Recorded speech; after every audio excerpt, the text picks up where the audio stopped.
C'est un patrouilleur haute mer PHM 142 baptisé Alternance Pacifique du 24 janvier 2029 qui vient d'être commissionné. La cérémonie relative a eu lieu au port de Boma en présence du chef d'état-major général adjoint des FARDC en charge des opérations et renseignements et lieutenant-général Tchaligo Nzandourou, du chef d'état-major force navale l'admiral Kouyandi Lukombo et du vice-gouverneur du Congo central Prosper Ntela. Dans son allocution, le vice-premier ministre, ministre de la Défense et des anciens combattants, maître Guy Kabombo Modianvita, a remercié le commandant suprême de FARDC, le chef de l'État, Félix Antoine Tshisekedi Tshilombo, qui a permis l'acquisition de ce navire de guerre destiné à assurer la surveillance de nos côtes et limiter l'intimidation de la marine de pays frontaliers. C'est une fois de plus l'occasion de remercier le commandant suprême pour avoir permis l'acquisition de cette unité navale destinée à assurer ainsi la surveillance de notre côte et limiter l'intimidation de la marine de notre voisin.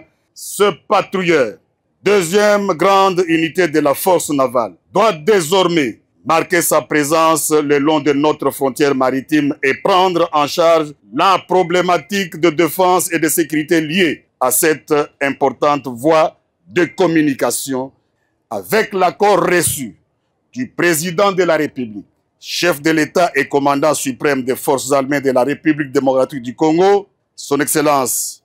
Félix Antoine Tshisekedi Tshilombo, et celui de la première ministre, chef du gouvernement, Judith Soumina Toulouka. Je vais m'employer à acquérir une autre unité très bientôt. Je vous rassure d'une bonne prise en charge de l'équipage et toutes les dispositions seront prises pour que l'alternance pacifique du 24 janvier 2019 soit opérationnelle sans arrêt.